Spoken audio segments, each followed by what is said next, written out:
Principios espirituales que glorifican a Dios. Principio espiritual número 192. Del juicio de Dios nadie se puede escapar, a menos que te arrepientas, pero aún así no te librarás de las consecuencias y estragos del pecado. Primer libro de Reyes, capítulo 19 al capítulo 22.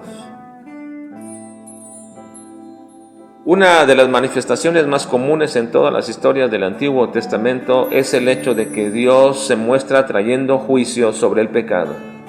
La mayoría de estas historias tienen que ver precisamente con la manifestación de la justicia de Dios, sobre todo las historias que tienen que ver con los reyes de Israel.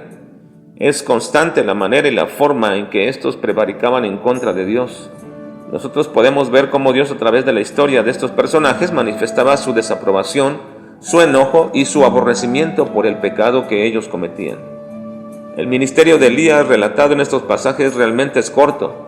Solamente vemos que llevó a cabo aquel sacrificio en el monte Carmelo donde la mano de Dios se manifestó ampliamente a través de él al hacer caer fuego del cielo, pero luego lo vemos huyendo y notamos cómo es que el Señor, en el momento de debilidad que había caído Elías, una especie de depresión donde ya quería morirse, el Señor le dice que aún le faltaba mucho camino por recorrer.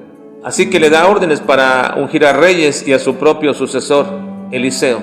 Después de ello, no volvemos a ver a Elías hasta mucho tiempo después. La narración se centra ahora en Acab, uno de los peores reyes de Israel. Y sin embargo, la misericordia de Dios se manifiesta de manera tan palpable aún para hombres tan depravados como el propio Acab, ya que habiendo sido reconvenido por el mismo Elías por el acto tan malvado que había cometido él y su esposa con Nabot respecto a la viña que tanto deseaba Acab, lo habían acusado de blasfemo y lo apedrearon para apoderarse de su viña. Así que Elías le profetiza lo que le sucederá a él, a su familia, al pueblo y también a su esposa. Ante todo esto, el rey Acab se arrepiente rasgando sus vestiduras y vistiéndose de cilicio y se humilló ante el Señor. Ante esto, nuestro Dios dice que por haberse humillado delante de él, no traería todo ese mal en sus días, sino en los días de su hijo. Ahora bien, los pecados de Acab eran tan terribles y peores que todos los de sus antecesores, y por ello, aun cuando se arrepintió de los últimos de sus perversidades, Dios perdonó aquella circunstancia. Sin embargo, por todo lo anterior, el juicio llegaría a él y a su esposa.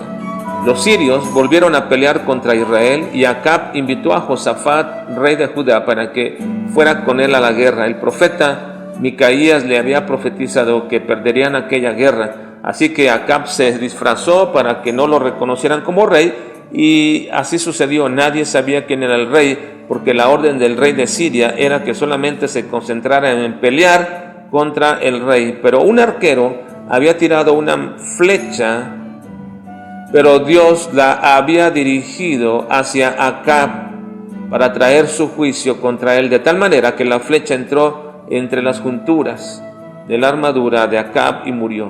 Y el carro donde iba Acab fue lavado en un estanque de Samaria, donde los perros lamieron la sangre, como había sido profetizado. Aún faltaba el juicio en contra de su esposa perversa, y esto vendría más adelante. Nadie puede escaparse del juicio de Dios, porque aun cuando los pecados llegan a ser perdonados, las consecuencias vendrán en su debido tiempo. A diferencia de estas historias antiguo testamentarias, donde los hombres podrían ser perdonados únicamente por los pecados confesados y cometidos en ese momento, pero ahora en Cristo, nuestro arrepentimiento y recibimiento de Jesucristo como el Señor de nuestras vidas nos trae el perdón de todos nuestros pecados. Así que lo único que puede evitarte el juicio de Dios es que te pongas bajo el señorío de Jesucristo y que te arrepientas delante de Dios.